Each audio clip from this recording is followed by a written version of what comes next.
Welcome back. I'm really excited today. I've got a guest on who I love to bits. Probably one of my closest friends in football. We spent such an amazing time together through our career. He's had an amazing journey.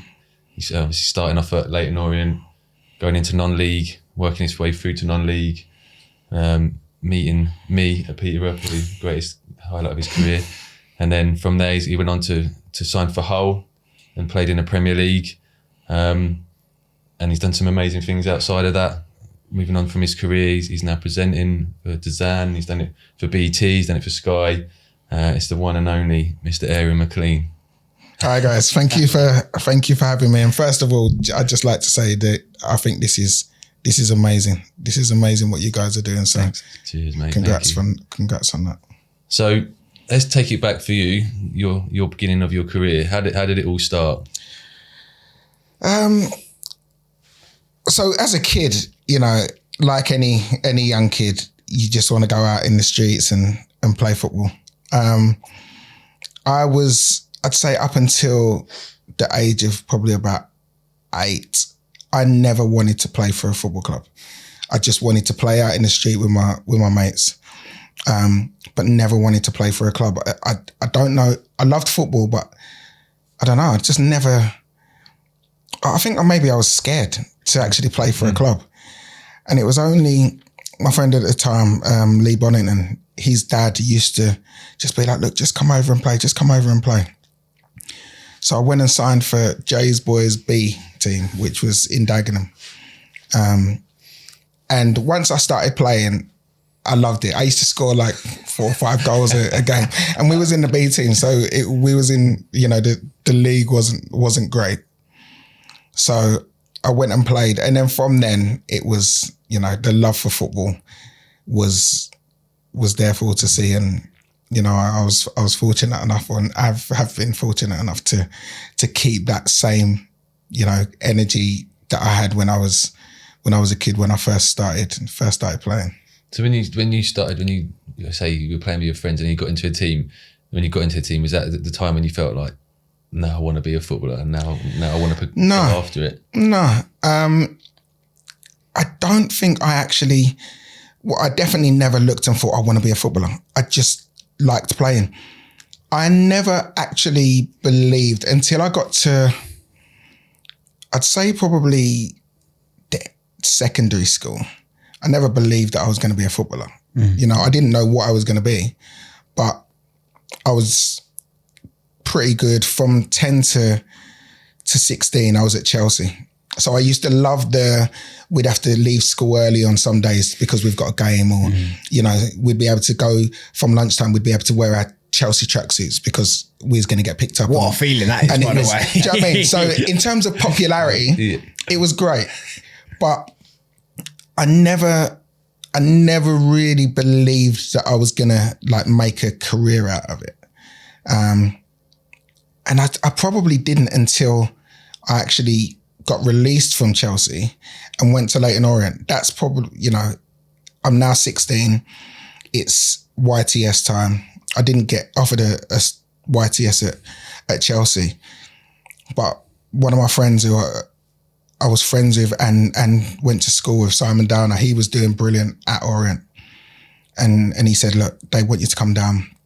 So, you know, would you be interested? Now, at this time, I knew nothing about any teams outside of the Premier League. Because I was at Chelsea, I was in this bubble where that was the only team I knew. Now, Leyton Orient were in the 3rd division.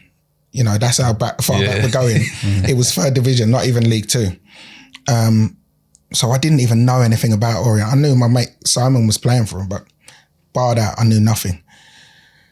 But I had nothing else. You know, when I got released from Chelsea, it was literally a phone call to say, thanks so much, you've been great. We're not going to be offering you YTS. And that was it. There was no aftercare. Yeah, there was no aftercare. I'd say, do you remember how that made you feel? That was one of the worst periods of my life, I can say. Yeah. Because I'm 16 years old now. Everyone knows me as, oh, that's Aaron McLean, he plays for Chelsea. Yeah. So the level of embarrassment was huge. And the fact that I didn't know what was next, I didn't know if I was going to be playing football again, because I didn't know, it was only my mum. My dad wasn't there. My mum kind of just let me, she supported me, but there was 4 of us. So she can't just concentrate on me. So it was very much like, I don't really know where I go from here. And if it wasn't for, like I say, if it wasn't for Simon turning around and saying to me, look, come to Leyton Orient, I probably wouldn't have played football anymore. I think embarrassment as an emotion, as a young man I think we had a conversation about this recently. We were just on the phone together. Like, it's a horrible emotion to feel. And in football, embarrassment is there at every corner. Like that, I think that's the thing people are most scared of. Miss a chance is that feeling of being embarrassed. Get let go, that feeling of being embarrassed. And we're not taught how to deal with embarrassment. It's shame, isn't it? It's that feeling of feeling unworthy. But the reality is, if you can go back and talk to your younger self now, or someone else in that situation at 16 years old, the fact that you even got to that point at Chelsea is an incredible achievement. You're already in the top 1% of footballers in the country, even being there at that moment. But I mean, I've dealt with things in my work as well, when I'm getting players at 16 who've had similar news. And it's not just that you're not going to play for Chelsea anymore. Your whole identity is gone, isn't it? Yeah. Like you saw yourself as Aaron, the guy in the Chelsea tracksuit leaving school early. So if I haven't got that, who am I? Absolutely. And like I say, even at that time, when I looked around, I never felt that I was good enough to be there in the first place. I'd go out and we'd play, and because we had a good team, I'd score goals, but we had proper players. We had Leon Knight, who was one of the standout players. Him and Jermaine Defoe were the 2 best players around at my age group. And there was lads who were going off to Lillyshaw and playing for England. Lads going and playing for Scotland, playing for Ireland. When those guys went off to play, I was at home. I was never in the England setup through the youth department and stuff. So I never really felt that I was never going to be one of them. When the youth team would want to call some of the scholars, the Centre of Excellence players up, it was all Leon Knight, Ryan Kent, Ryan Maxwell. Those are the boys that went off with the youth team. I stayed at my age group. So yeah, I was under, as much as I wanted it, I never really believed it. And that kind of continued. Once I'd had that rejection, that kind of continued into my youth team. I went to Leyton Orient, and again, I went there because I'd come from Chelsea. I thought, right, I might be all right. But the youth team was brilliant. To get into the youth team was difficult. Yeah. And I had so much work to do. I'd say the one strength that I had was I was prepared to do the work. I knew that I'd put the work in, but I had so much work to do. As a striker, I couldn't shoot across goal. It sounds really stupid, but I just smashed the life out of it. And even through my career, Craig will tell you, nothing changed. I could just smash it across goal now. Yeah. But through my career, I went to Leyton Orient fairly quickly. I played in the first team in like a friendly against Antigua when I'm 16. And in the youth team, I'm doing really well. We've got a good team. I get into the team, I'm doing well. But then when I go up into the first team, I get 5 minutes at the end of a game. If they're winning, just go on and run around. Yeah. If they're losing, just go on and try and cause chaos for someone else to be able to score. There was never a belief that I'm going to be the man to come on and do something. And I was there for 4 years, but I'd say I think I made 60 odd appearances. I started 2 games. Wow. I was never ever looked at as a what's the word? I'd say like a senior player. Yeah. I was never looked at as a starter. Yeah. I was always just looked at as Aaron, he's really busy, he'll run around, and whatever the state of the game, he'll go and maybe make something happen just because he's running around and he'll work hard. So it was then getting released at the end of that. I'd had 2 really bad injuries which the first was a Liz Frank fracture in my foot, which is more of a skiing injury. So in between your big toe and your next toe, it breaks and then splits, and then all 4 of your toes dislocate. So it's a career-ending injury. Yeah. So I had to have basically reconstruction on my foot pinned. This was when 16, 17. I come back, I managed to get back from that. A few months later, I get back into the first team. Again, I'm still in the same position. I'm just a sub. I get back, then I break my first pre-season game, break my ankle. I have to have a metal plate put in my ankle on the same foot. Wow. So again, I'm out for months. Yeah. And it's very much like, you know, is this gonna be, is this gonna work out? Yeah, of course. And I've always been a positive person. I've always been like, do you know what? Whatever I have to do, I'll do it. I'll make it work because I have no choice. I have no choice but to make it work. So that's kind of how I look at life even now. Yeah. I look at it as, right, I have to find a way. It's not about worrying about moping around. I just have to find a way.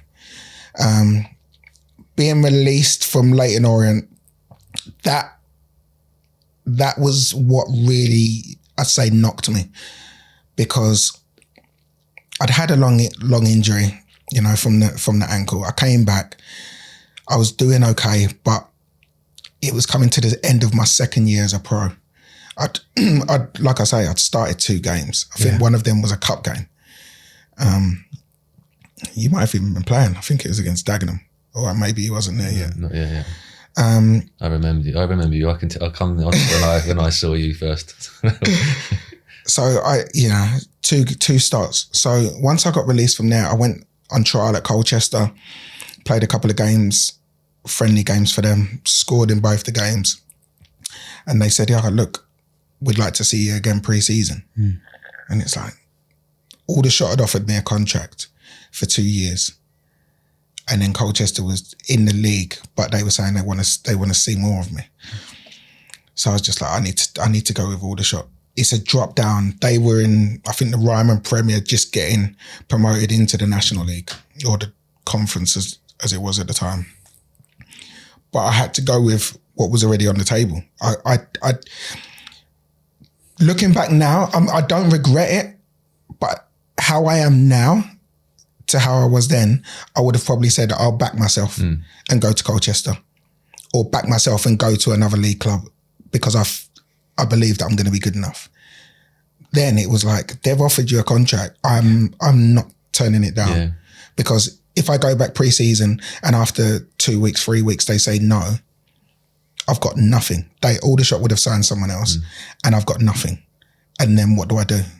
So I went to Aldershot, and that for me was a blessing in disguise, because I went and I was around men who this was their job. I learned the importance of working hard all week for 3 points at the end of it. I learned how much of a difference a win bonus at the end of, on a Saturday or on a Tuesday, how important that is to people's livelihood. I learned that people are going to work all day and then coming to play football and still putting the work in. And, you know, there was a certain level of discipline and determination from people that I was around that I was like, yeah, this is what I want. This is what being a footballer is about. It's not just about earning loads of money and going out and have a kick about. No, this is real life for these guys, because they've got jobs, but they're coming and they make sure that they're there on time and they do the right things and they work hard for each other and they demand from each other. So that suited me perfectly. That was almost bringing out the person that I was, because I was the same type of person as them. I didn't know it yet. You know, I was growing into that type of person. So yeah, going to Aldershot was amazing. But I'd say that's where I started to believe, do you know what? I could make something out of this. I'd say one of the one of the setbacks, which shouldn't be a setback, but I was seeing people around me moving on. Like Adam Miller, who was one of my closest friends. He went on and he left and went to QPR. And I was seeing people around me move on and I was still here. And I was thinking, what do I do if this doesn't work? What do I do? I don't have good enough grades to be able to just go and get a job. I'm not really skilled in anything. If this doesn't work out here, I'm only going to drop down, which means the money I'm earning is only going to drop down. How do I live? Do you know what I mean? And again, that level of embarrassment, again, I have to deal with that. And I think that's probably one of my biggest fears is the embarrassment. Yeah. I think embarrassment is one thing that I work hard to try and avoid as much as possible. I'm just going to interject there as well. It's becoming a really increasingly apparent point, this embarrassment thing, but talking to your children now, you'd want them to go and make mistakes and be embarrassed and to own that. I've always said, you can't be embarrassed if you just own it, or if you're completely authentic in yourself. And the people that I spend time with and I admire and I'm in awe of, Barry, we were talking about, like, he's just so himself and he doesn't give a flying fuck what you think. It's like a superpower. But football breeds this fear of embarrassment, this fear of not being good enough. So you liked the idea of wearing a Chelsea tracksuit. You didn't actually really know what that entailed, but I was wearing a Chelsea tracksuit and anything other than that was embarrassing. Like what you're talking about now, it's embarrassing to not quite make where you're going to be. But the reality is, we're going to learn as you tell your story. All of this leads into the bigger picture that ended up, you became a Premiership football player. You're talking about the lessons you learned in non-league, which I know you never went into an academy either. You went learn your trade in the non-league as well. All of these failures and all of these embarrassments are things that make us. And it's being able to tell these people that hopefully are listening that when you feel shame or embarrassment or failure, this is all going to be a better you tomorrow. What we're feeling now, which feels painful, is going to make you better tomorrow. You're right, Shadow. And I'm hearing you now, and I feel it myself. I know it myself. But I said, like, we talked on the podcast and off about, if you can just own something, you can never feel shame. So I said, like, the first guy, like openly gay Premiership footballer to come out, right? If he just comes out and just goes, I fucking love cock, right? You can't. I know it's going to sound ridiculous. Yeah. You can't get you can't sing. If you just go, I love it. That's what I love. That's what I'm going to do. No one can shame you. I remember, so I had a hair transplant. I remember walking into football and knowing the lads were going to batter me, and I was feeling embarrassed because I had, like, when you first have a hair transplant, you have all the dots on your head, and it looked worse than before I went away. And I knew I was going to get caned. And I walked in. And the first thing, one of them came for me. And the first thing I said was, hey, listen, enjoy it now. A year from now, don't bring your mum, your sister, or your bird to football, because I'll have them all. I'll have them all. Now, that isn't me really in my core, but I knew if I'm going to act embarrassed, they're going to get me, they're going to batter me. And I know the openly gay footballer thing sounds like a bit of a joke, but it's not. Mm-hmm. And that I know people are going to be, that's not happening because of the fact that people are going to feel shame and embarrassment, right? And they shouldn't. Yeah. If you can just own anything in your power and in your entirety, you take away that fear of shame and embarrassment. So the idea of, like, when you miss a chance and you have that, way the crowd goes and embarrassment sets in, is having that ability to just to smile along with them and go, oh, yeah, that was shit, but you better get the next. Yeah, and I think that comes with, as we get older, and listen, in hindsight, we look back now and you say, like, that's nothing to be ashamed of. Do you know what I mean? I think having good people around you, having the right support, that's what we try and give to our kids, is to show them that you have nothing to be embarrassed about. If you fail, that's where you learn, But I think you only get that through either other people guiding you, or for me, it was very much a case of learn as you go. You learn. The more you keep failing, and you're going to fail. That's one thing that you can guarantee in all of us. We're all going to fail. But how do you deal with failure? Do you pick yourself back up? And that's very much what my career really was, up until a certain point, was about. It was about rejection. Do really well to a certain point, get rejected at Chelsea. Do really well at Leyton Orient, get rejected. Do really well to Aldershot, get rejected. You know, I was at Aldershot, we got to a playoff final, scored in the final, we'd miss out on penalties. Following season, I'm in and out. Then the manager wants to let me go. So I then start again. I go to Grays, but I'm now starting again. They're another team that's just getting promoted from the league below and coming into the conference. So I'm almost back to where I was when I was 18. Do you psychologically think then that you were thinking every time I get success, failure is going to follow it? 100%. So you're always you're expecting it to come rather than saying just diving in and allowing it to be what it is. Yeah, because I've never had the belief in myself that other people have had. Like people would always say, no, listen, you're really good. You're good at this. You're doing it.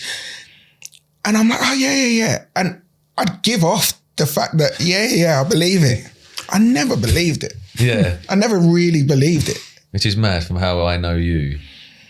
Yeah. And I've always been really good at hiding it.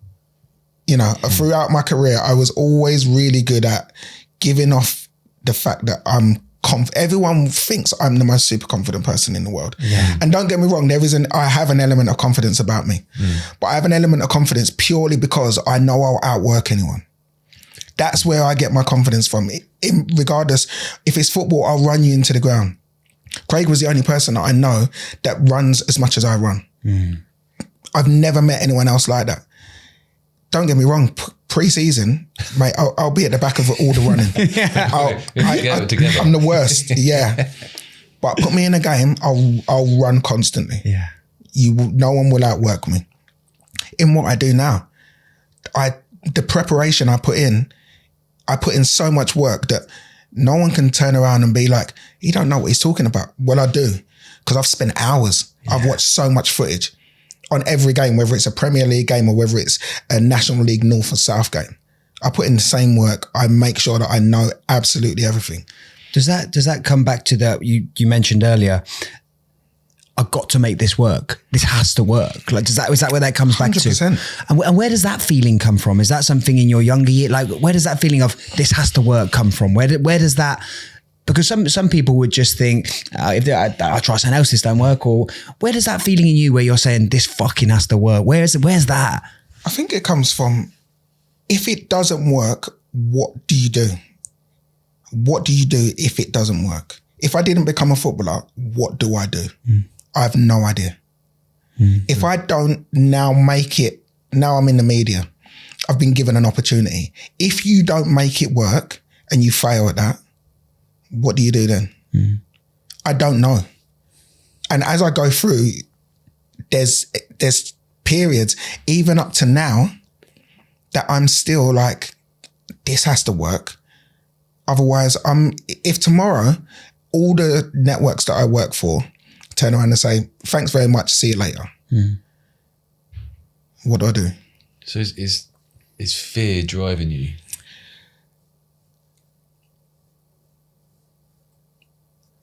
To a degree, yeah. To a degree. A fear of not being able to provide for my family. That now drives me. And that's why I will do things now that I probably wouldn't have done. Like I now send out emails and make phone calls to people, which I hate doing it. But I'm like, if I don't do it, no one's going to do it for me. And if I don't do it, I miss an opportunity. And I'm not prepared to miss opportunities before they've even presented themselves. So I have to put myself out there. And I have to put myself out there even more now than I ever have had to. But I'm prepared to do it because I've got a family that rely on me now. I've got other people that depend on me. Because you're using fear in the opposite way of how you'd think you'd use it. Like if you were scared and then you wouldn't actually be doing the opportunities, but you're using fear in a positive way to actually drive you on. And it can be a positive. Yeah. You know, it can be a positive. I think everyone has to find what drives you. Some people are money motivated. So they want to keep making money. So that's what drives them. Some people, like myself, there's an element of fear that drives them. Some people want the fame. So that's what drives them. I think you have to find what motivates you, and then that's what you use. As long as it's going to get you to where you want to be, and it's going to help you keep progressing and get to the highest level you can get to, then why not? You have to find something, because everyone's got something. Not everyone's prepared to use it, the thing that they've got. Not everyone really has that much in them that's going to make them say, do you know what?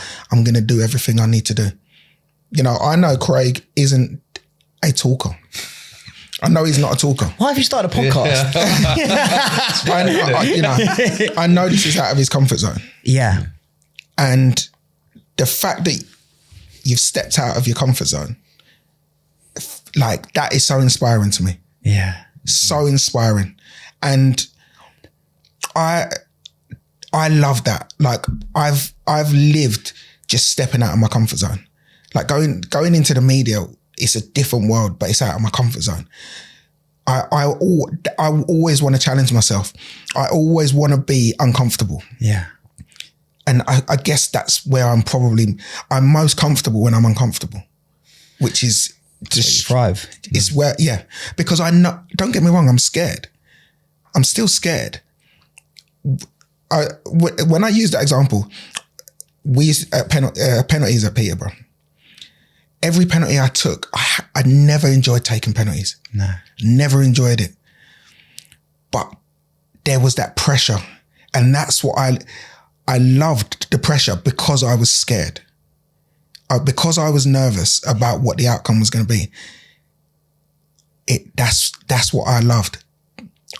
Do I miss playing football now? No. But I miss the pressure.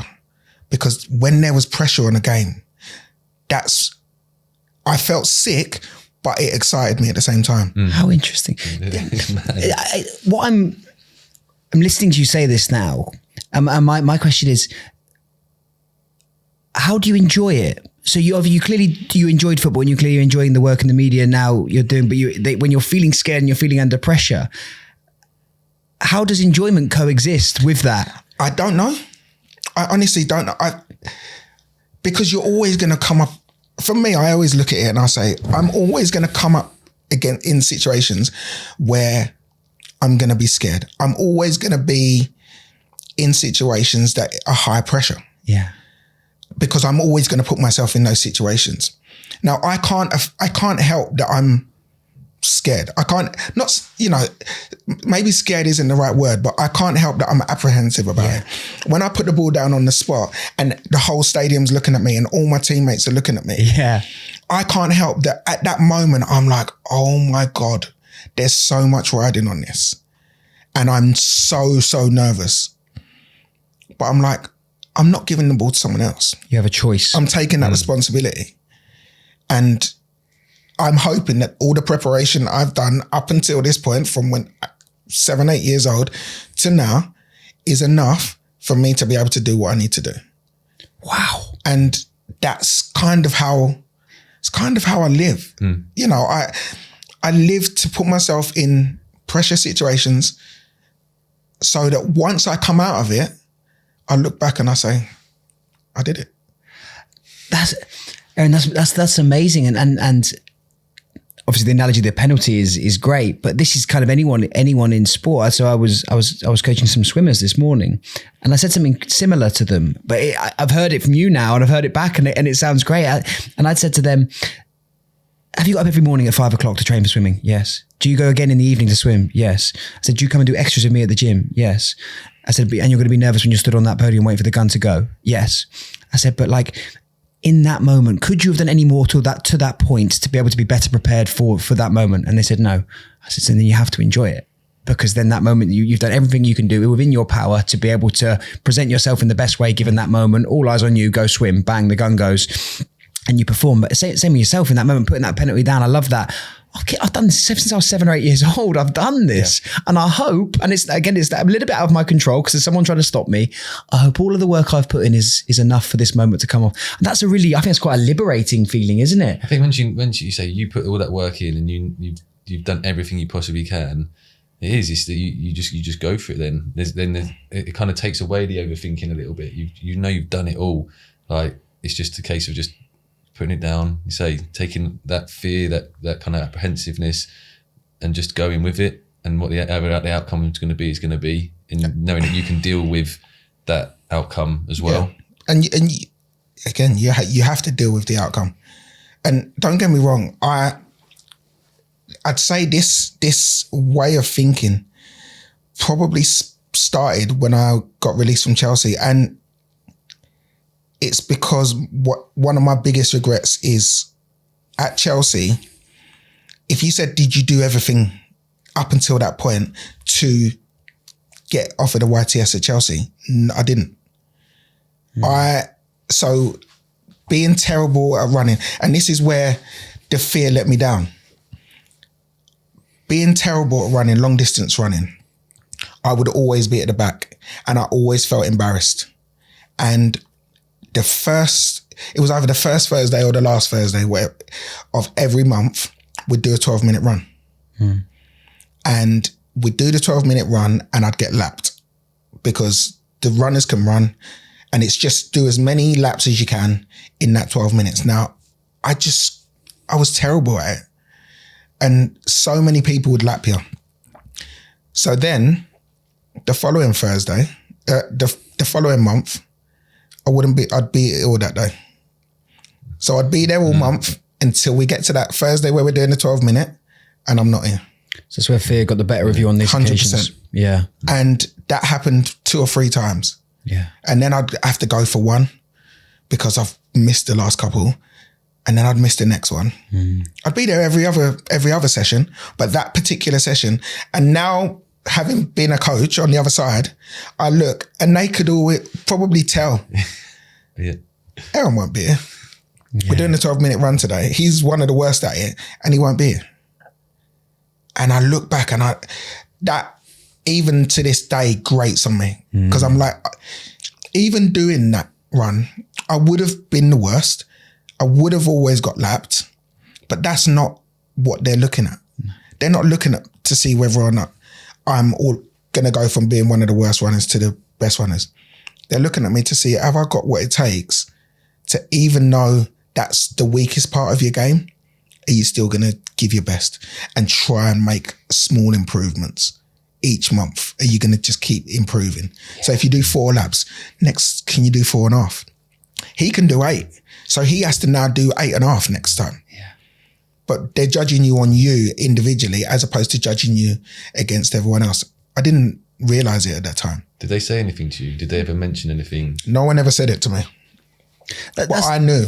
Did you feel like you were getting away with it then? Did you feel like you were... Yeah, to a degree, because they never pulled me and said, like, you've missed, out of the last 6, you've missed half of them. No one ever said anything to me, but I knew I wasn't going for that reason. And there was nothing wrong with me. I could have gone, but I hated the embarrassment. I hated it with a passion. And even fast forward to being at Hull in the Premier League, Steve Bruce would do a session in pre-season. And it was, you have 2 teams, one team on one side, one team on the other, and they have to chase you down. Yeah. And then once the fastest person in that team has to chase down the slowest person in the other team, I'm going to be the one that gets caught. And it's embarrassing. But do you know what? I'd now come through so much. I was now 27, 28. If you catch me, great. Well done. You're really good at long distance running. Yeah. You can run fast for a long time.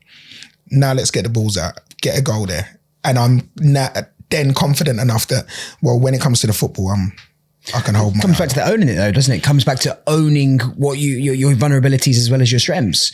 And just, and again, that fear of embarrassment and that fear of shame, just owning it in your entirety. And it's a bit obviously a communication breakdown, because not a bad coach or a good coach, but imagine if someone said to you, Aaron, we know how fast you are. It's not going to be within your nature to have fast twitch muscle fibers where you're so rapid and we'll nick past someone and score a goal. You're naturally not going to be a good long distance runner. We get that. We just want to see a little bit of improvement for you every week. Yeah. Cheers, Gaffer. I'll make sure I'm better next week. But that's all you would have needed. Yeah. But because this isn't communicated to young people at the time, you ran away from it, which again, you look back on and you're saying you feel regretful about, but actually how beautiful now you can, hopefully by talking, you can educate others on these things, both from a coaching perspective and from a playing perspective. As you say, as we're talking about it now, for people listening, it's like you can see your thought process at that moment in time, the embarrassment, like the shame, like you didn't want to feel like you were letting yourself down, you didn't feel like you were good enough. But then you say in hindsight now, as you've got older, you realise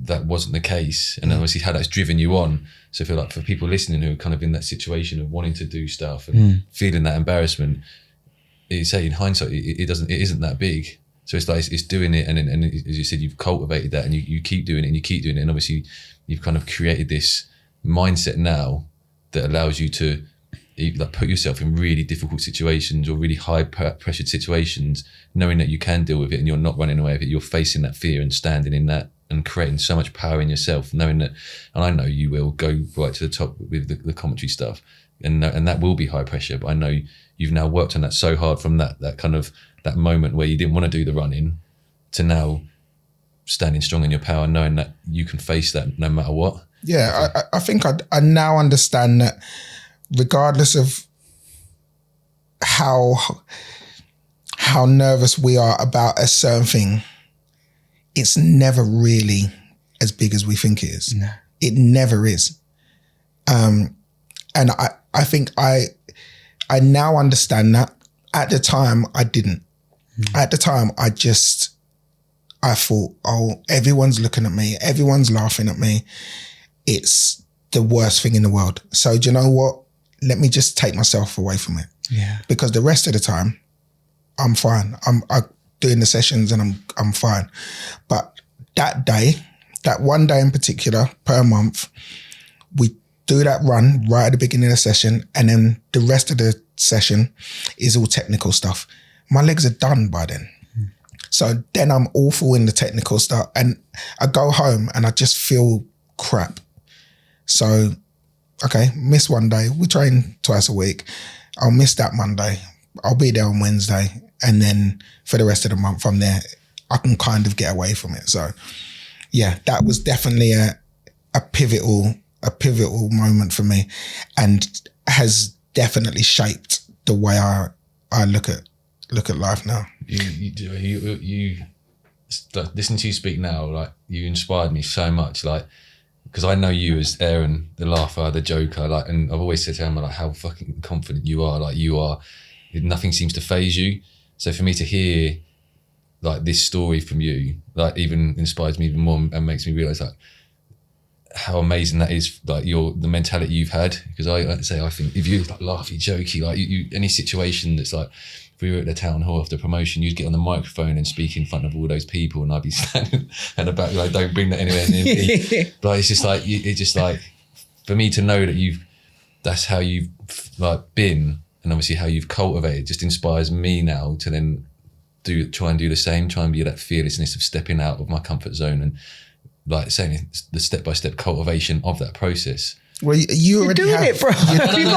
You're doing it as we speak. As we speak. Yeah, but Literally, like, that microphone's there. Yeah, I know, but it's just like, as I said, like how I've seen you and how like you come across and just listen to you, because realistically we haven't talked this deep in our conversations where the different You're times talking about Amber. You roomed together how long? 4.5 years. 4.5 years. And you don't know this stuff about each other. Which is mad, because it's like, in the reality, that is mad, isn't it?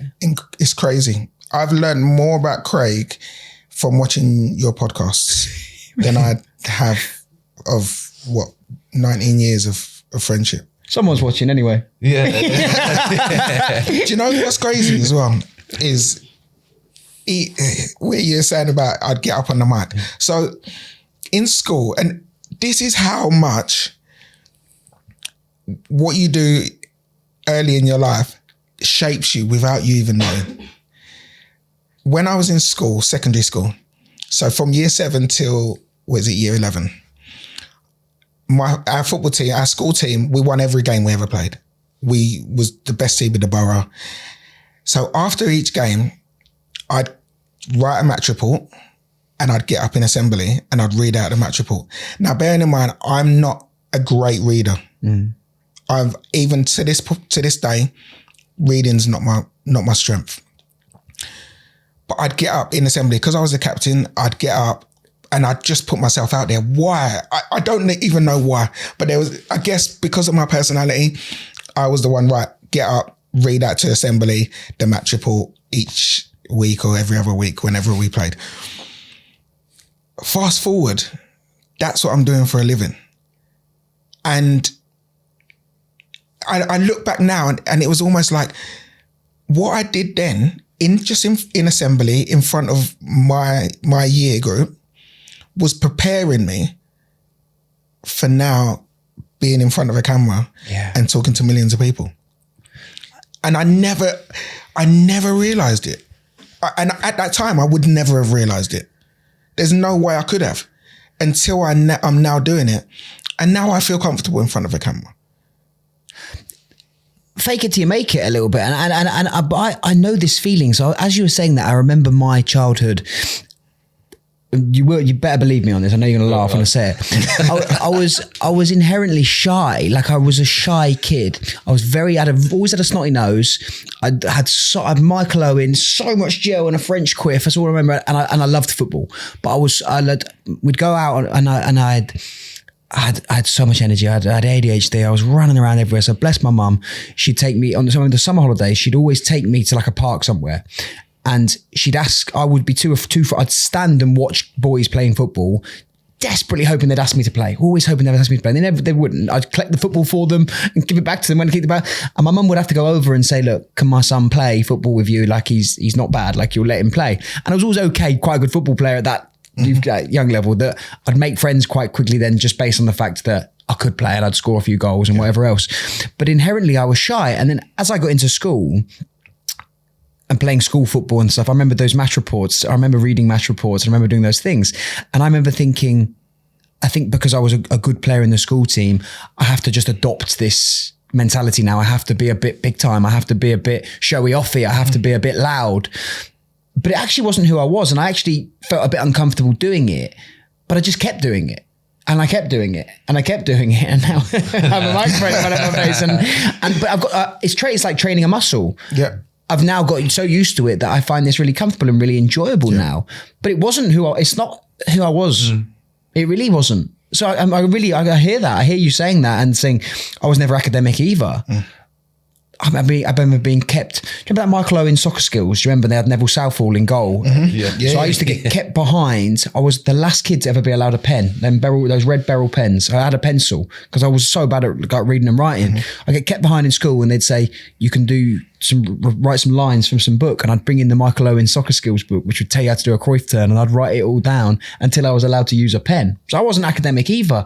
But again, I just kept trying and kept faking it, kept putting that mask on. Yeah. And in some ways it's really beautiful because it's led me to this position now where I'm sat doing this with you guys and this feels so good. Like I love it so much. But in other ways, that mask can be detrimental, can't it? And we've felt it in another way whereby I felt so low in the past and so sad. And I've learned how to put on hey, I'm the laugher, I'm the joker. And listening to you talk about Az being the first one to grab a mic, as I got older, especially when I started putting drink into myself as well and later drugs, I really adopted that. I felt it was my responsibility to be the laugh, to be the joke, to be the loudest, to be the first person to banter someone, the first person to do these things. So I think my question to you is, so as you moved on, so obviously you're coming out of Aldershot, you're going into more professional football now. Did you adopt that role? Did you think I need to be this loud voice? Do I need to be this big personality to fit in? Or like, and not really. You know, I went to Grays from Aldershot. I went to Grays. Yeah. And they had characters. Yeah. I went into a dressing room full of them. And again, I struggled. I was coming from what was on paper was a better team, a bigger team. And I struggled. I couldn't score. I was working hard, but there were people that were at the time better than me. And again, I'm looking and thinking, I don't know, this ain't gonna work. I have to try and make it work, but this ain't gonna work. Dennis Ollie, they had about 4 or 5 strikers. I was like 6th choice striker, even though I was coming from a team that's higher up. I'm like 6th choice striker, and they all score goals week in, week out. They were getting promoted into the conference, scoring 100 and odd goals. And they had Stuart Ferguson, who was larger than, so loud. Mitchell Cole, who had come from West Ham. Dennis Ollie was like one of the best players around. They had so many players who would, and they were all comfortable because they'd been there together. They were doing it together. I'm just a newbie coming in. And I was fortunate that there was good people around. Dean Brennan was there.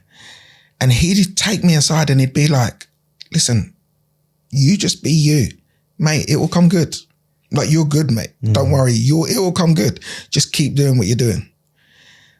And the lads were great. So I didn't feel like they were looking at me and thinking, what on earth have we signed here?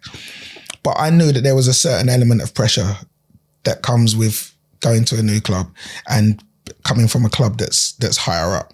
I needed, at some point, to start performing. I needed to start scoring goals. And it's through hard work that eventually, once I got on a roll, the rest took care of itself. And, you know, we brought in Michael Kitely and Glenn Paul and other people who all also complemented the way that I played. We all were just young, hungry players who wanted to achieve stuff. So we kind of went on that journey together. We never achieved what we should have achieved. We should have got promotion into the Football League because we were the best team. And we just fell short. But even with those disappointments, it set you on your way to when you next get that opportunity, go that extra yard, work even harder. And that's what I found once I went to Peterborough, because Peterborough had employed exactly the same model as Grays had done, almost taken misfits. Peterborough wasn't misfits. Peterborough was the best players at the lower level, the best non-league players. So taking myself, taking Craig, taking George Boyd, taking Chris Whelpdale, taking a number of different players, the best young players that had been released from pro clubs. So Charlie Lee, who'd been released from Spurs, he comes in. And then mixing it with a few experienced ones, whether it's Michael Hyde, whether it's Dean Keats, whether it's Chris Westwood, mixing it with those senior players who will be able to get these lot together and make them understand what it's about to be a footballer. This is how you know, almost keeping us in order. And some of us were a little bit reckless, a little bit wild at times. Definitely wasn't me. Not Craig. But we're a little bit wild, but they just kept us on the straight and narrow. And our relationship, the best thing that happened at Peterborough was they said everyone has to live within, I think it was like a 2-mile radius of the club. Okay.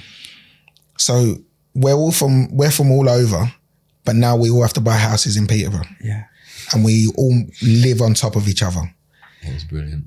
And when I say we lived in each other's pockets, at football we're together, we leave and there's a good 10 of us, at least.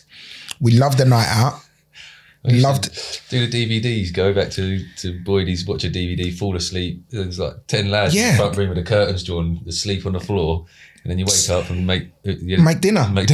Oh, that's really sweet. Honestly, it was. Imagine if you had to wash up. Yeah, if you was one of the ones that had to wash up, it's devastating. But it was brilliant. Yeah. You know, we all lived within a stone's throw of each other. And because of that, our relationships off the pitch were so strong that once we went on the pitch, nothing could stop us. Nothing could stop us. Me and Craig were in the same position, but really we should have been rivals. We should have been fighting against each other. When I signed for Peterborough, I played the first 20 games. Then when Craig gets there, I get injured. In the first game, you come on for me. Yeah. I get injured. And then Craig, I'm out for the rest of the season. Craig plays the rest of the season. I'd been scoring. Craig comes in. Craig starts scoring. Now we get to the end of that season. I'm now back from injury. But you've got two players very similar height, slightly taller than me.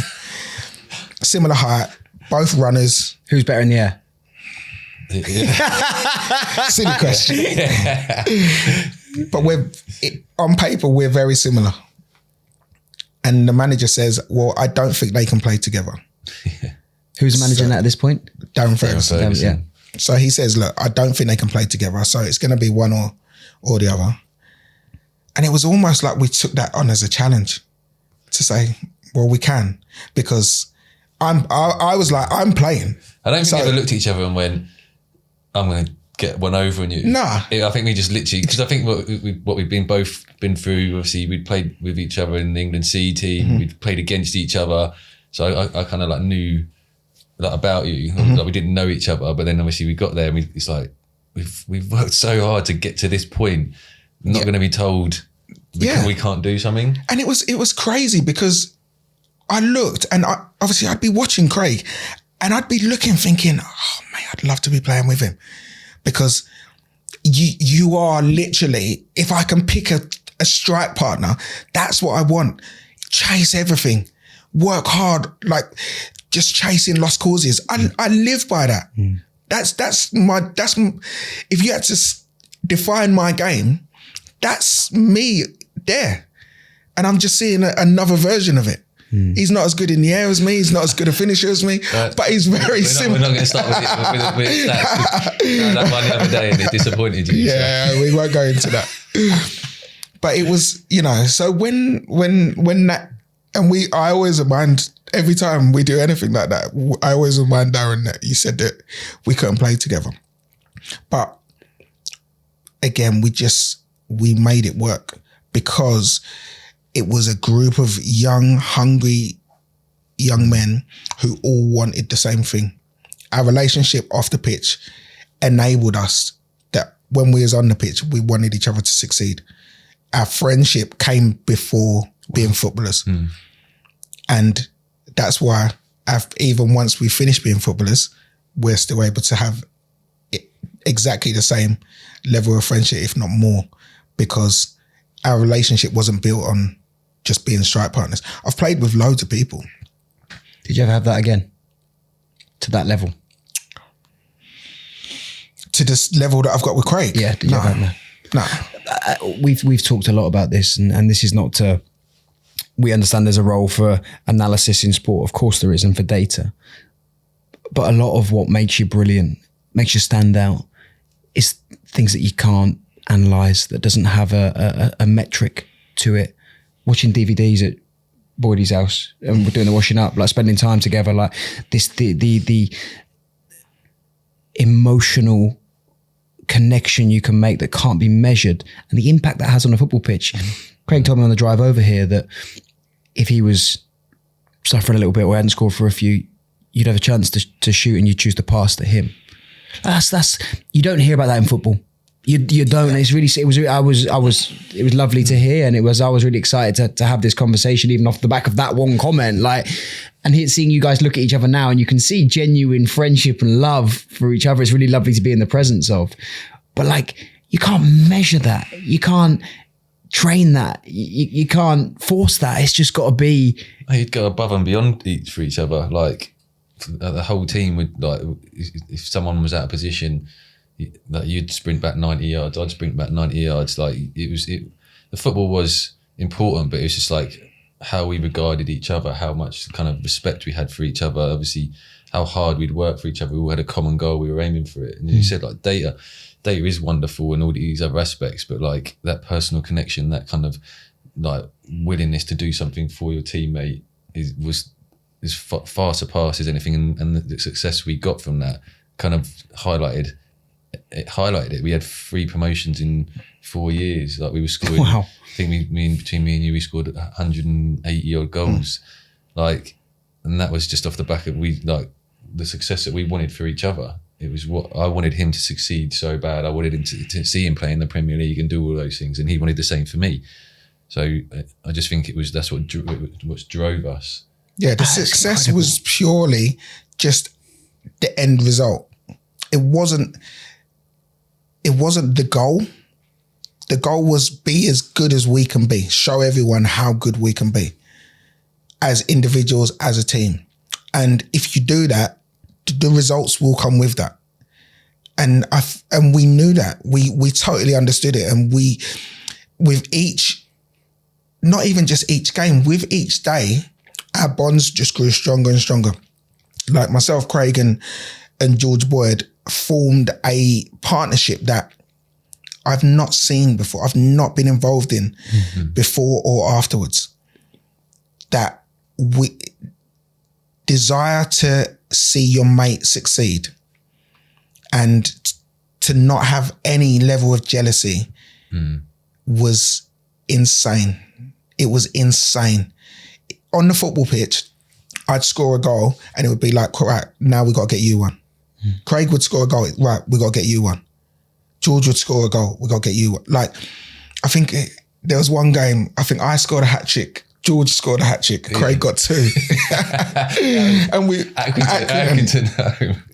But we were desperate for him to score a hat trick as well, because that's, you only get that if you all want to work hard for each other and you all want... exactly what I feel when I've scored a goal, you have to feel it as well. And how you feel when you score a goal, I feel when you score a goal. That's the only way you get it. Otherwise, it's not organic. You can't fake it. No. You can't fake your emotion. You can't fake your joy for someone else. It's either there or it ain't. And listen, don't get me wrong. In most walks of life, you have to have that element of competition. You have to have that.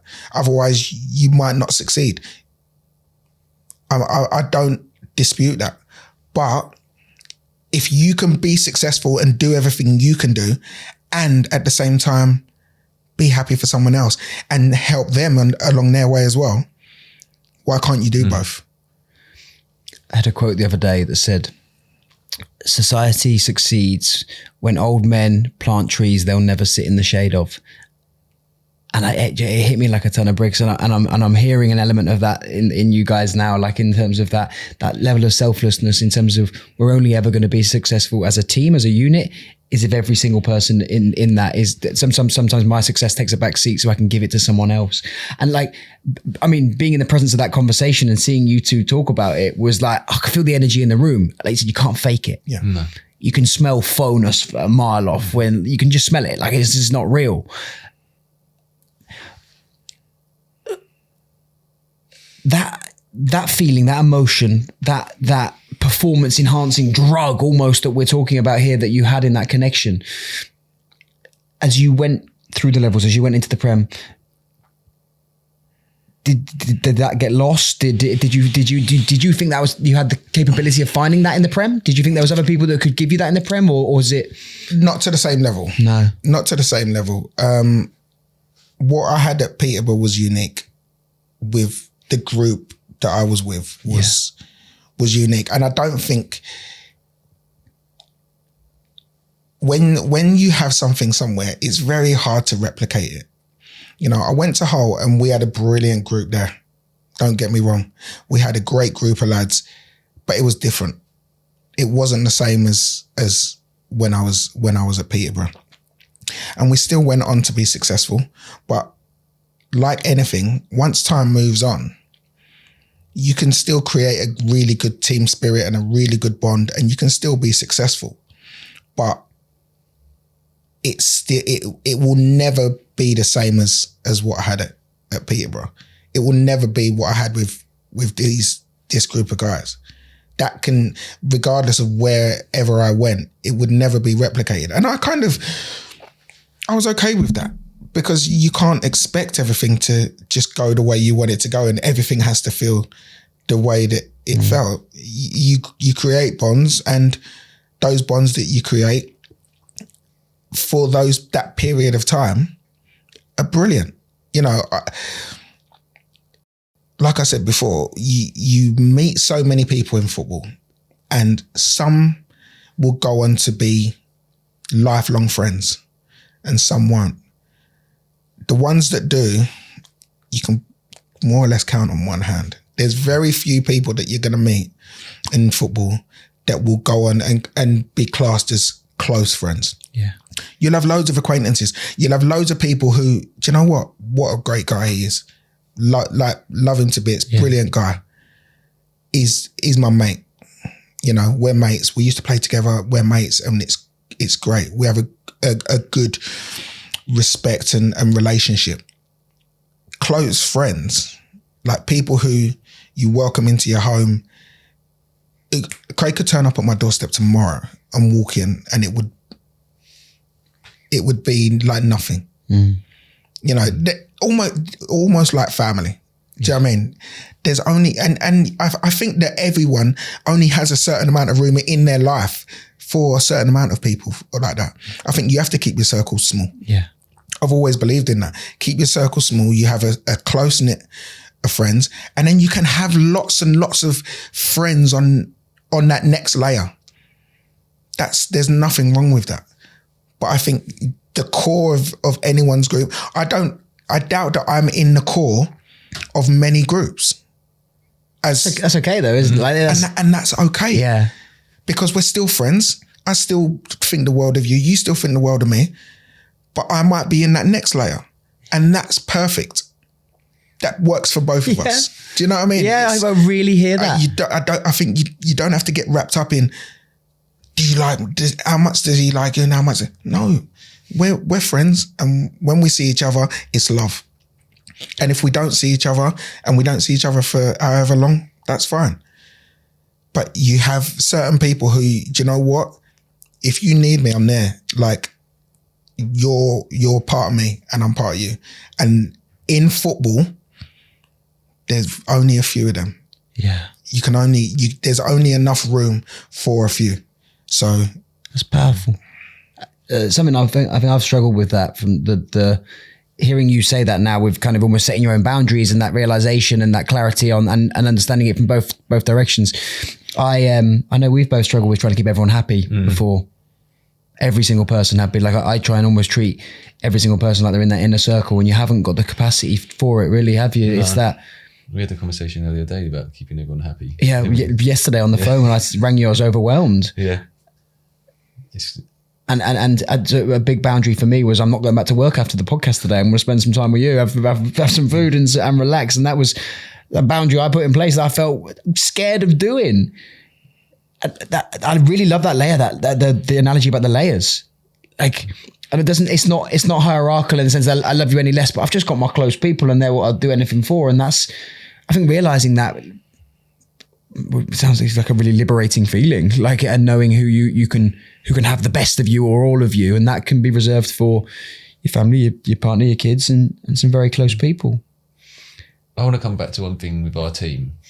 So our team, I think everyone was an individual, weren't they? Everyone could be who they wanted to be. We had like Charlie Lee, we had Boydie with his crazy dress sense. Terrible dress sense. But when we talk about this a lot, didn't we, about like individuality and being championed to be who you are. Obviously within that team we were. Within football I don't feel we are as much. I feel like it's kind of like you've got to conform to, like we see the footballers all the same wash bags, the hats. So obviously how do you think that could change? How do you think, obviously the individuality we had where we and I've had it at Wickham as well, where everyone was embraced to be their individual self and you felt comfortable to be it. Allowed. Yeah. Permission. Whereas most teams, I don't feel that's the case. Did you ever feel that in the teams you were in, like further in your career? I think in terms of how do you find it, it's difficult. I think it's difficult. I think if you ask any manager, that's what they'd love to have. They'd love to have a group of, like we had. They'd love that.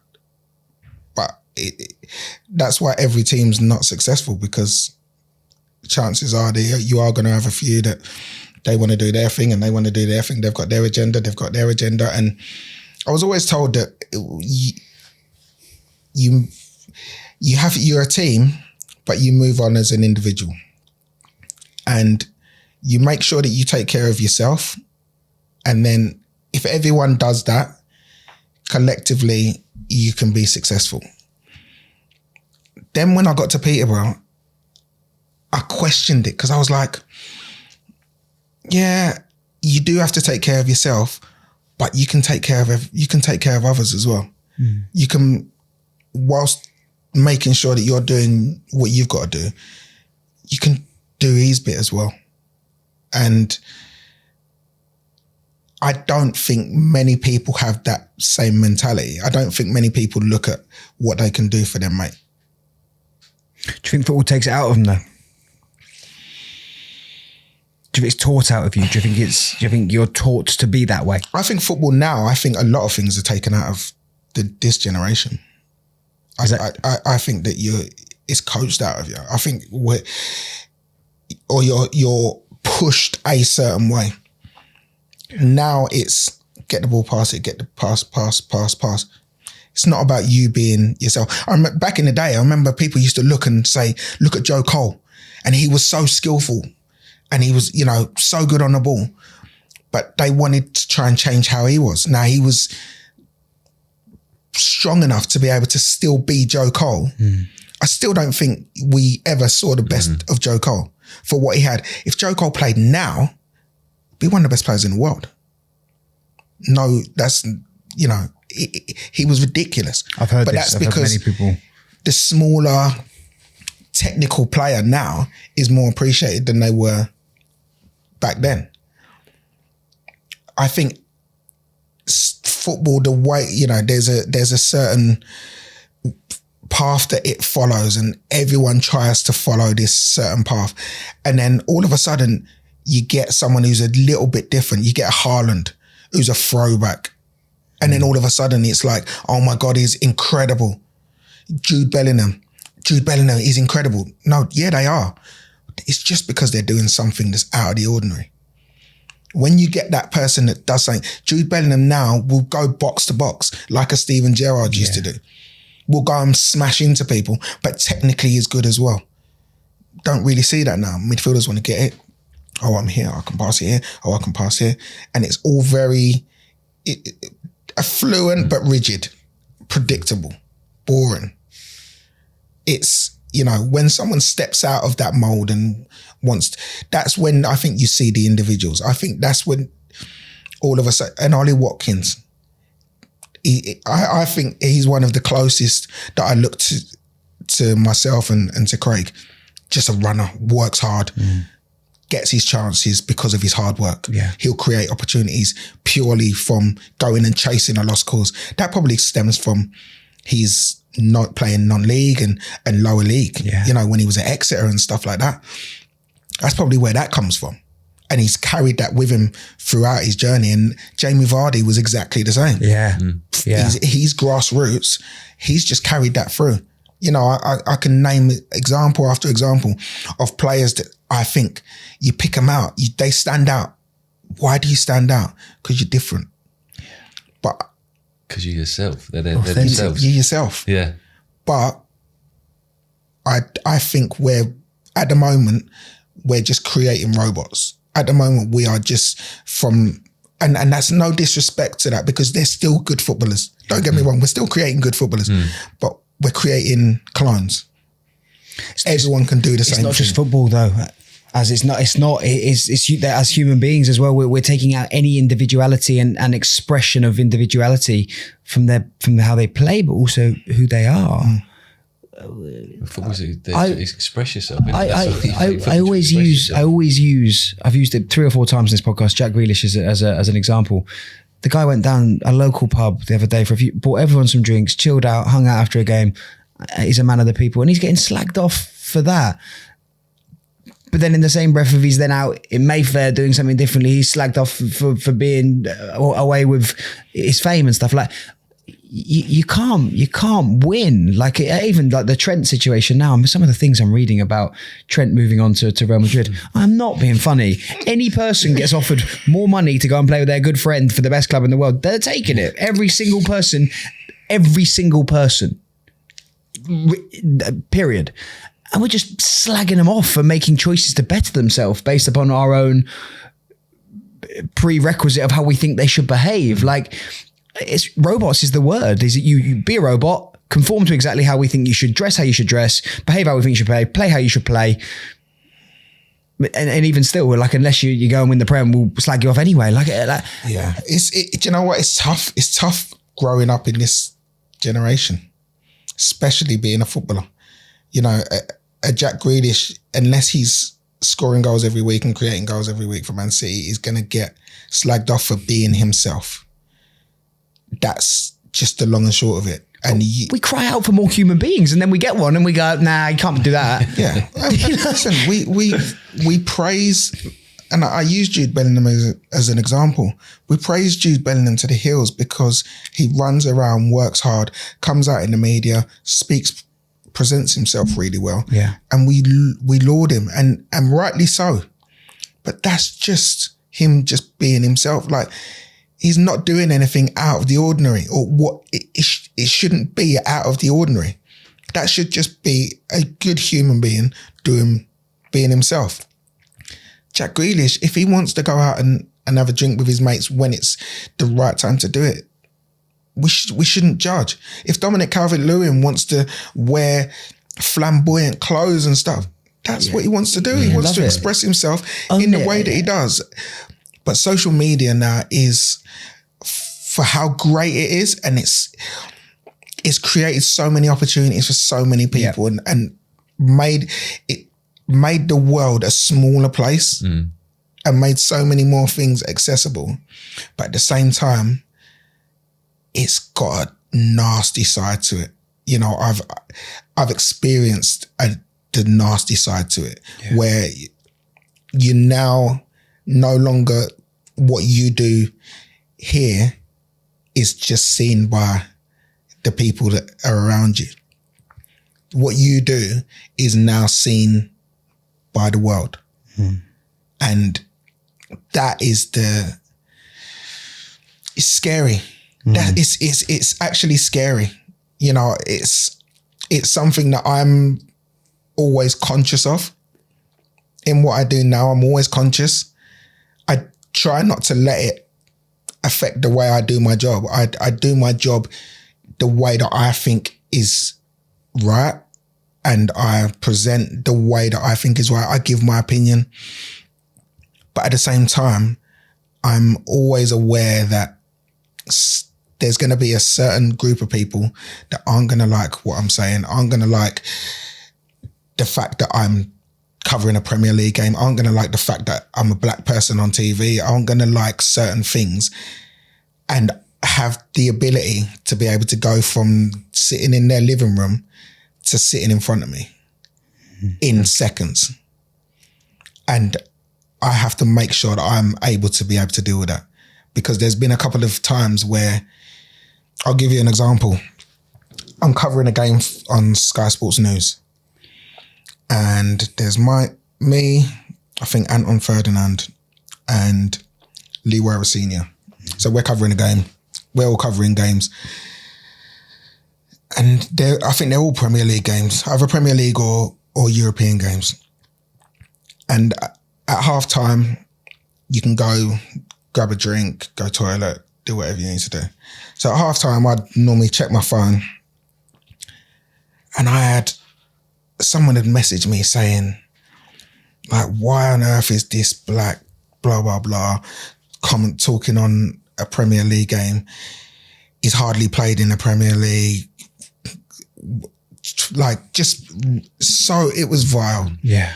And then underneath, there's people, them chiming in with their own, you know, it's, just get all the blacks on TV, is it? Oh, what is it? Black Person Day or something. Do you know what I mean? And I sat there and I was like, wow. And I thought, right, I'm not gonna share this with anyone because I'm on with two other people that are black. So I'm gonna keep it to myself, but this is hit me. So anyway, I see it, and now I've got to go back on and do the second half of the game. And I'm watching it, and I knew for the first 15 minutes of that second half, I couldn't focus. Yeah. And I had to catch myself. And I didn't. And I came through it, and I thought to myself, that's probably my fault, because I shouldn't have looked at my phone. And now I never look at my phone during it when I'm doing a game. It's mad for you to say it's probably your fault. It's probably your fault. No, but I have to find a way to deal with things that I can deal with. So if I know, which I now know, that if I look at my phone halfway through a game and I get that kind of abuse, it affects me. So don't look at my phone.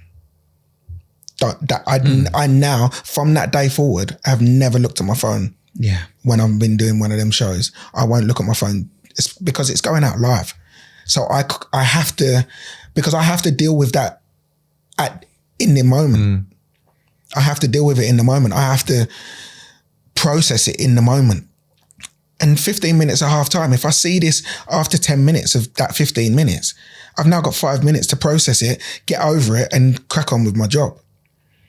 And that moment showed me that, you know what, that took me 20 minutes to be able to refocus and brush it off. Now I've experienced racism in my life, of course. I've experienced racism when I'm playing. I experienced racism when I was leaving football clubs. I've experienced it throughout my whole life. I think I'm pretty thick-skinned with it. That was the first time that I'd experienced it in the media, that it affected me. And I said, okay, well, I have to manage this now.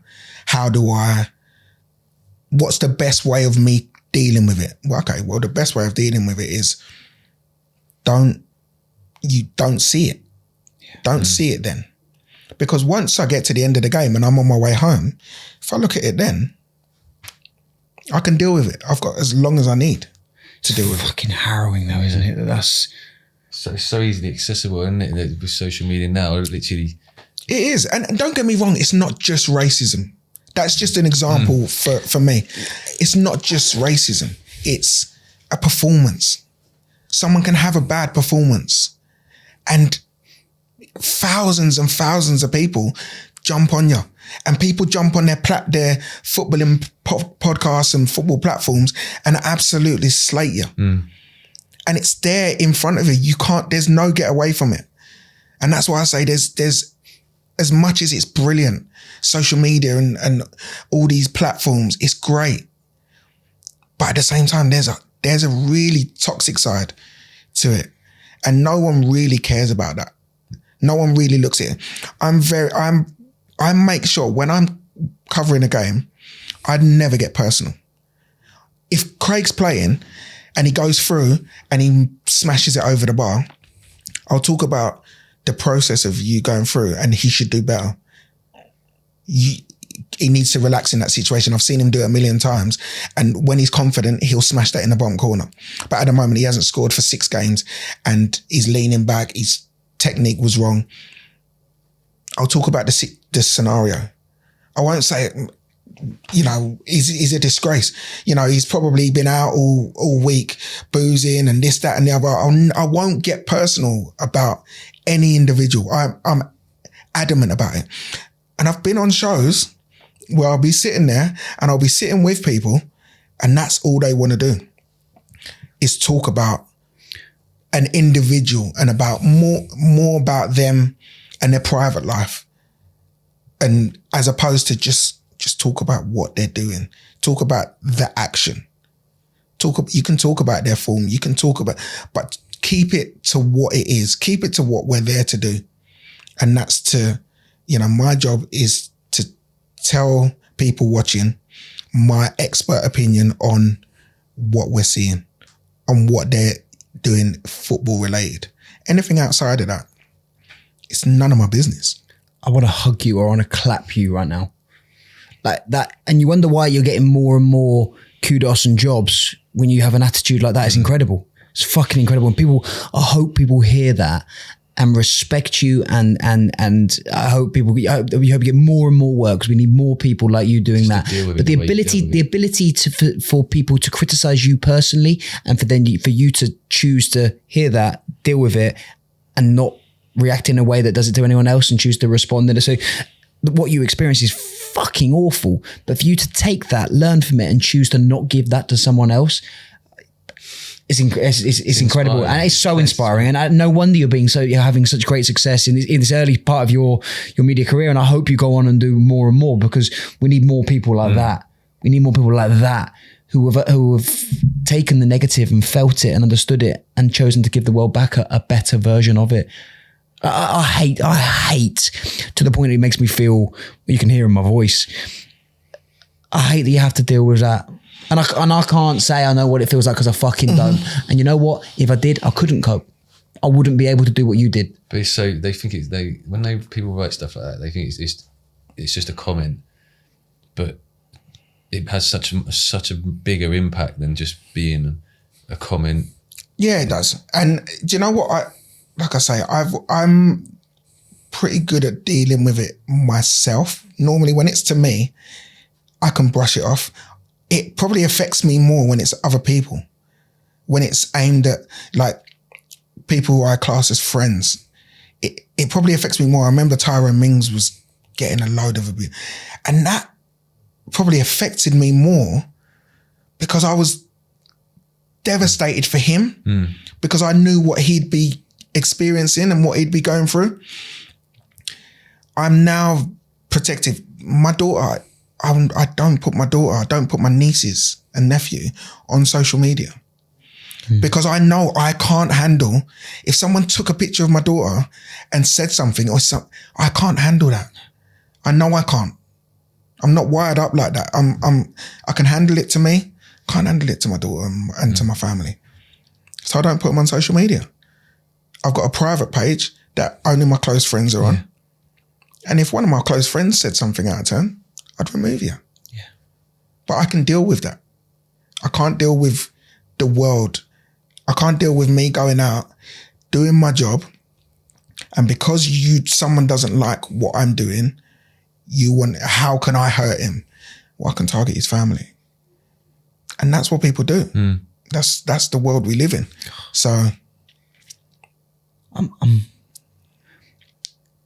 I know we're not uncovering anything new here, but just like hearing it firsthand from someone who clearly your very essence is in the uplifting of others. You live to help others. Like, of course you have your own dreams and goals and family, but everything you've said today, you've talked about everything you do in your playing career and in your media career is about kind of helping other people and seeing them shine too. And I can hear that without any level of that being what we want to hear. I can hear that's just your essence. I can hear that's you in your entirety, and that you should have to consider what goes on your social media based upon what people might say is just fucking abhorrent, isn't it? It is, but it is the world we live in. And do you know what? We can cry about it, we can complain about it, or we can get on with it. Or we can talk about it like we're doing it now and highlight it. And getting it out there. 100%. Like talking about it and raising the awareness of it, talking about our experiences and helping other people to be able to, maybe thinking of it from a different perspective. All those things help. I'm pretty sure that people have given me advice of how to deal with certain situations that I've taken on. Even in somebody maybe consoling me for any specific reason. I'm sure that there's things that they've said in that moment that I've taken in internally and have helped me. So the more people talk about it, the more the awareness is raised, the better it's going to be. And like I say, it's not just about racism. I'm skipping ahead a little bit, but when I was leaving Peterborough after being a coach, the next day I did an interview for Sky Sports and I did an interview for TalkSport. And this was COVID season, but at the same time it was height of Black Lives Matter, George Floyd, racism. It was the height of it. And that's what was everywhere. And obviously talking about black coaches.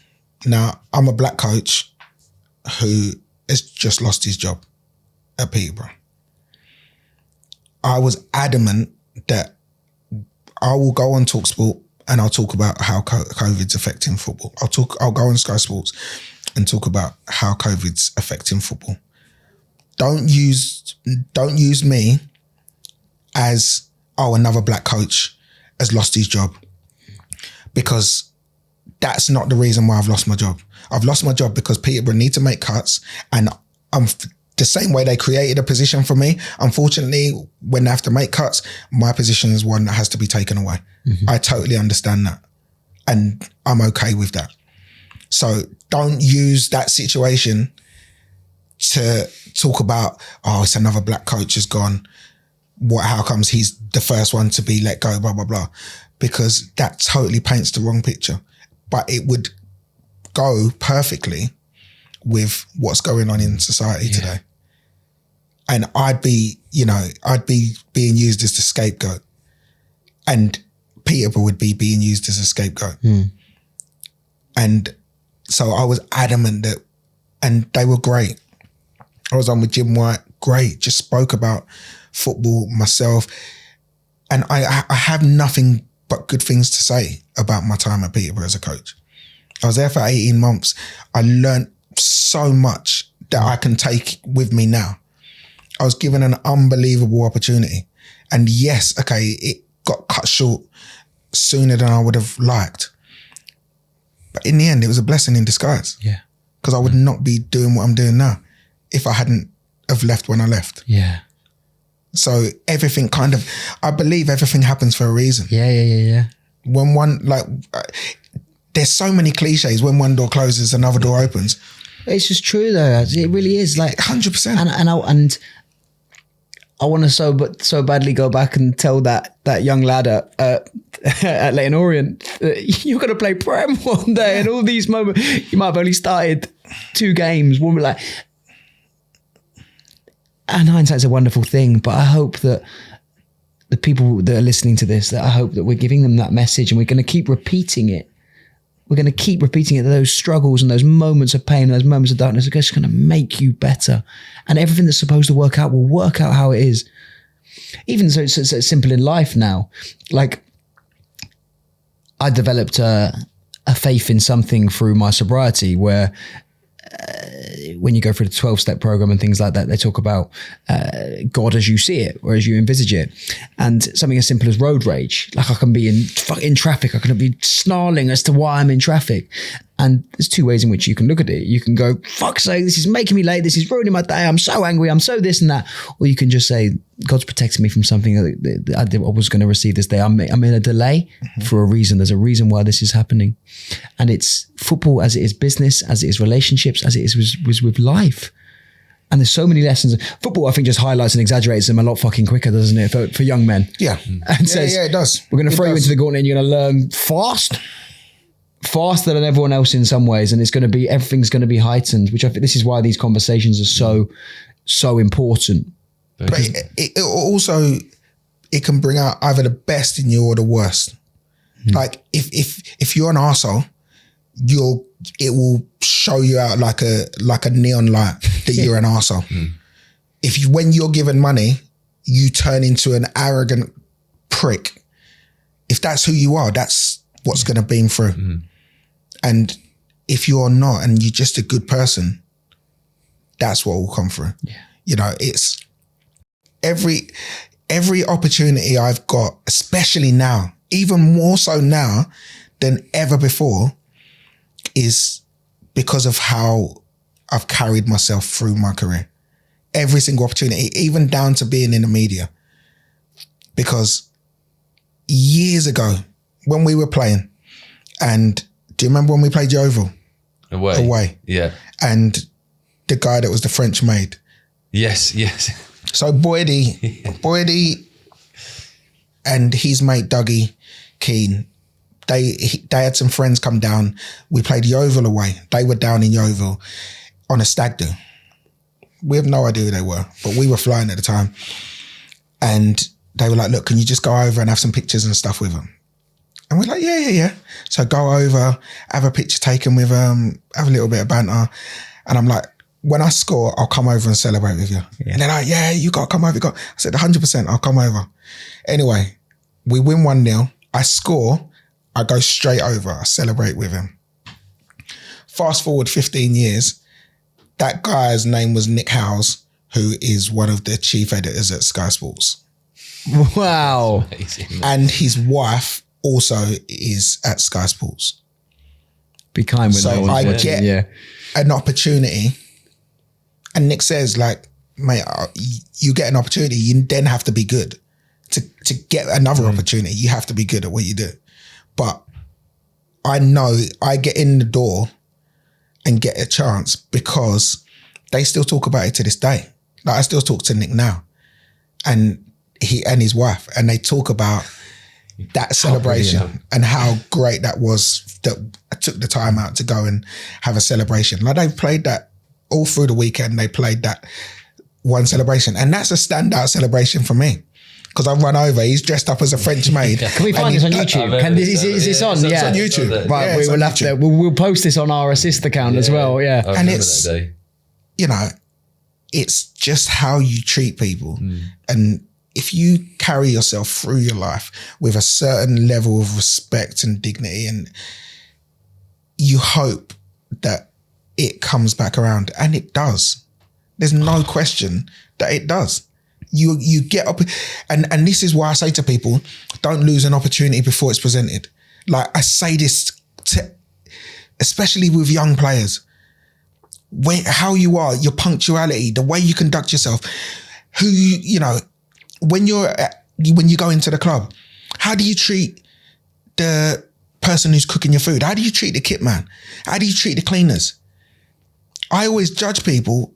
And even in the media now, I don't judge people on how you are with me. You're gonna be nice to me.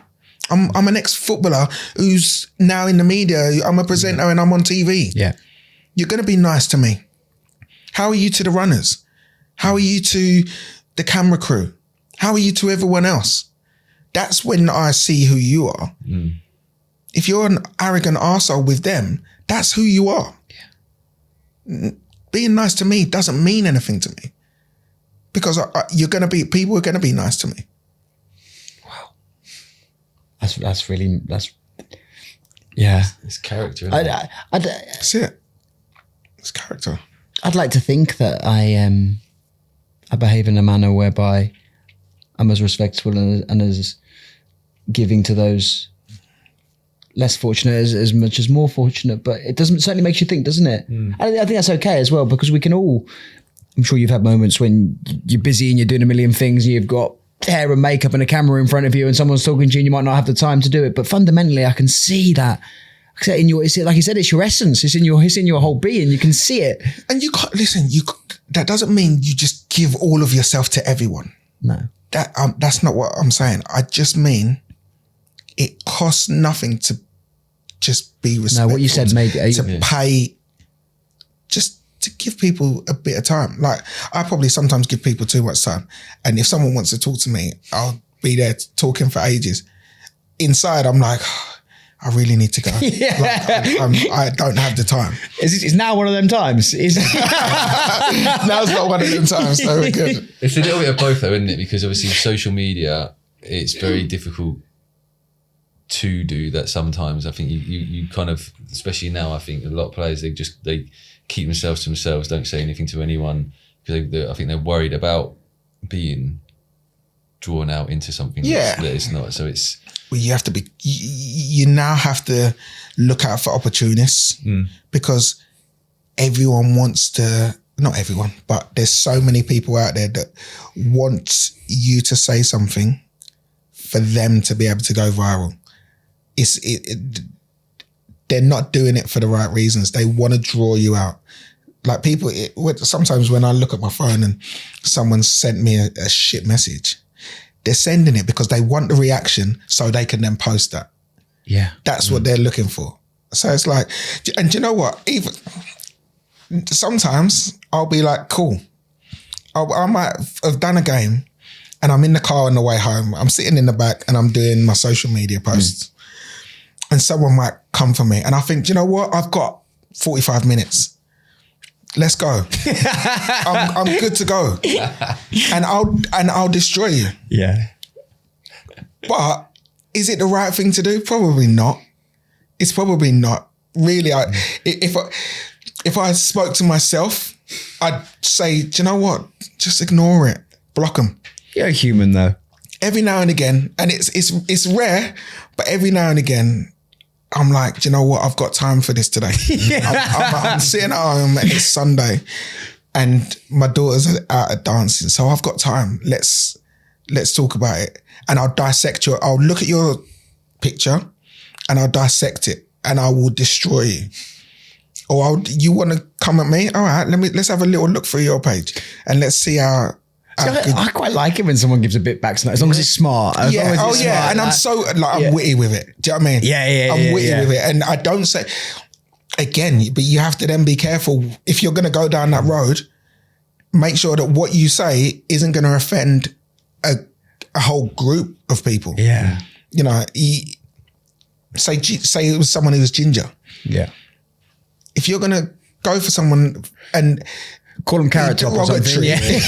You're going to be derogatory about it, mate. You're going to offend a whole group of people. Do you know what I mean? So you have to be clever with it and witty with it. I don't advise it, but that's the power of social media. So social media can sometimes drag the context. I'm a bit ginger, I think. That's why I said it. I looked around the room and I was like, what's the common denominator here? I'm a little bit conscious of the time. We've got about 15 minutes, not even that left. And I'm conscious we haven't even got into kind of your premieres. But this isn't necessarily a podcast about your career or as incredible as it was. As I'm listening to you speak, and answer this as however you want to answer this,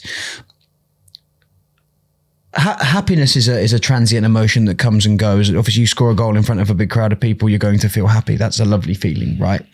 Hearing you talk, you sound like you're enjoying the media work as much, if not more, than your football. So I think my question to you is, not when were you happiest? When have you been most content so far in your career? From 8 years old to now, to today? I've had periods. I'd say I've had periods. I'd say my time at Peterborough. Yeah. I was content. I was happy. Everything was great.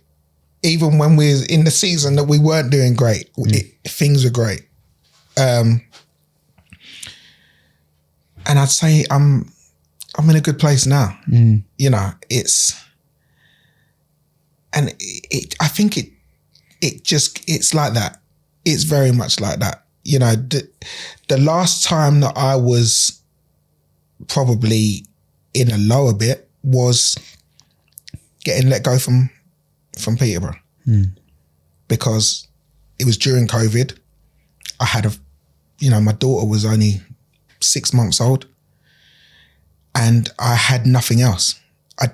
You couldn't go out and get a job because we're going into lockdown. So I had no idea when lockdown was going to be over. I had no idea how I was going to then go and get another job. What job was I going to get? I'd been coaching for 18 months. So that was probably the last time that I was at a real low.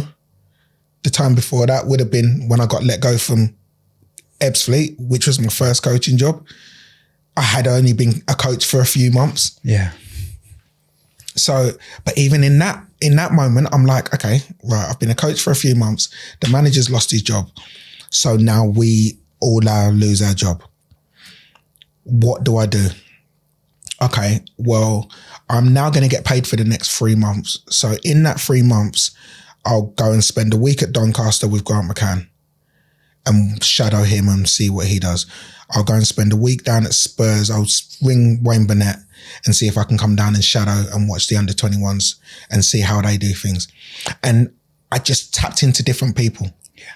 Like we were saying before, tapping into your resources. Yeah. So I don't waste that time. So then when I do get to the point where, okay, someone might give you an opportunity and they say, well, what have you done for the last 3 months? Well, I haven't just sat on hands. I've been down at Doncaster, I've been down at Spurs. I went back to Chelsea. Chelsea were great, welcomed me in. So then I was shadowing with the under 18s, under 21s. I get, what can you do? It goes back to amazing, what can you do for yourself? Just problem solving.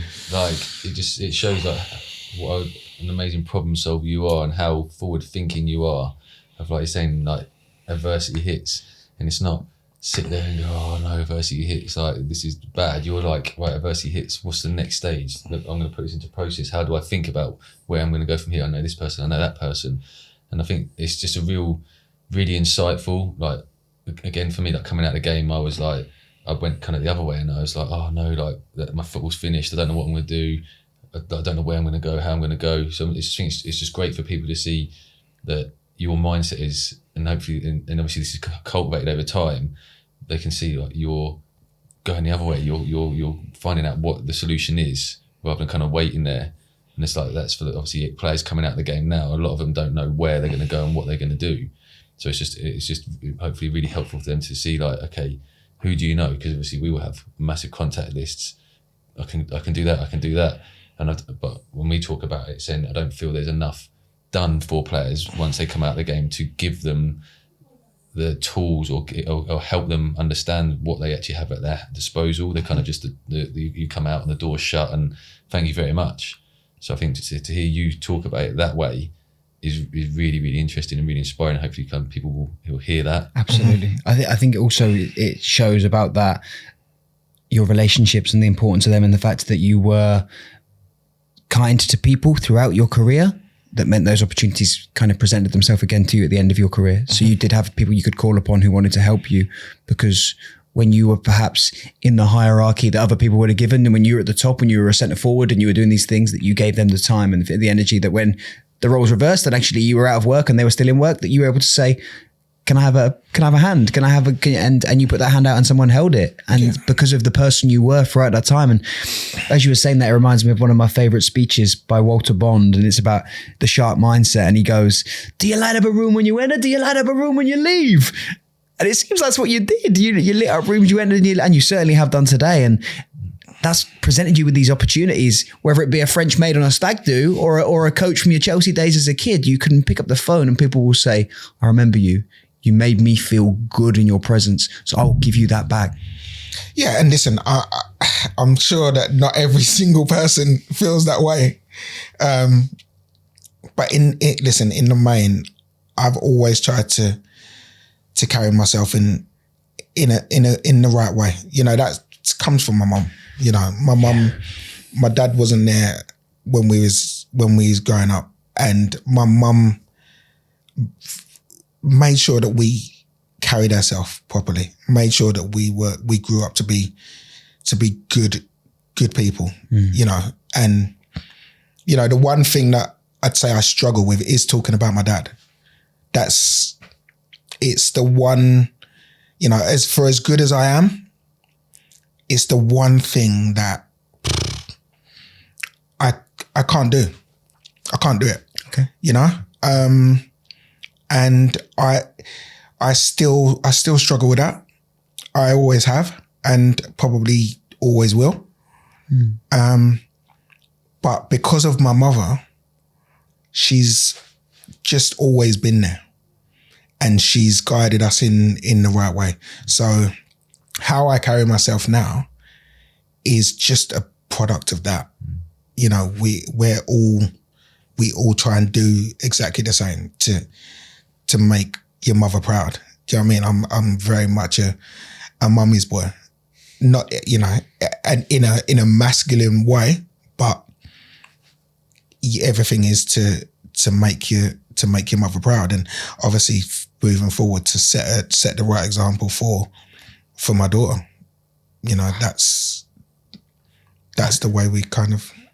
I can't speak on their behalf, but I would imagine they're immensely proud of you. Aaron, I'd imagine they're immensely proud. Like everything you've achieved, like the man that you are today, I think you're a credit, mate. You really are. We haven't even gotten into And maybe at a later date, we can record something again and look at later on in your career, because we're not going to have even chance to talk about that today. But that doesn't matter to me. I'm not bothered about the goals you scored, as cool as that's been. Like, being in your presence, I feel like my hairs are standing up. Like, what an incredible man you are. And I'm so glad you're in the football industry that can be so toxic. That toxic masculinity and things. I'm so glad there's someone like you with the right voice, using your lessons from your career and what you've learned to help others. And I think by talking to you today, it's been an immensely beneficial conversation that I think we need to continue further, because it's not been enough time. I'm looking at a countdown timer for the audience. There's 4 minutes. So I love it. I've learned so much about you. Like, we've spent so much time together, and we've never spoke this deep, and it's just like, and that's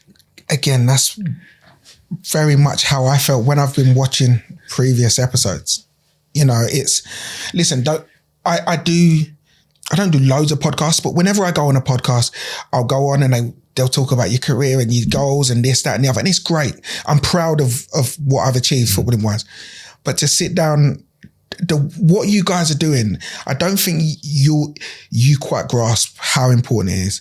Like, you almost had me in tears here. Do you know what I mean? Like, to be able to actually talk about emotion and how society is, and mixed with what you've done and what you've achieved, but with more purpose, with more meaning to it. Like, it's huge. I've not done a podcast like this before. And it's been amazing. I can't wait to hug you. Right, we're going to do our ritual, and then we're going to have hugs.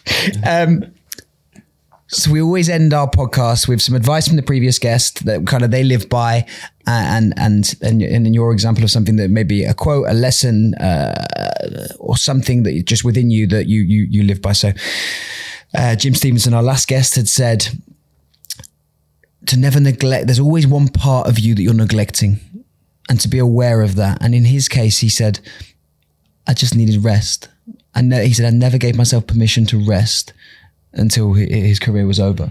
And he said to always, yes, it might be good to be great to be scoring goals or playing well, but does my relationship with my family need work, or does the relationship with, I have a business now, my business might be flying, but am I looking into my self-care enough? Am I getting enough rest? So always to be aware of the fact that there is a multitude of things that make you the best version of yourself, and to be aware that one of them may need nurturing. So what would you like to leave us on? I've got a couple. Okay. There's a couple, and they're things that I live by. The first one, I've actually got it tattooed on my arm, and it says, God won't take you to what he can't take you through. Now, that for me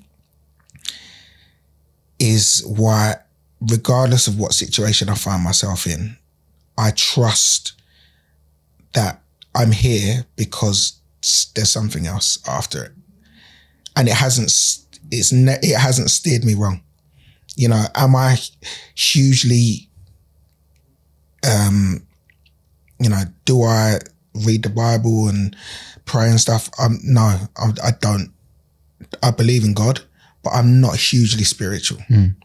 But that saying in itself for me means so much, you know. So that's something that I live by. And the other one is each one teach one. You know, I think that no matter how well you do, teach the next person, and each generation it will pass down. So again, it's just something that for me, for everyone that's helped me, I repay their help by helping the next one.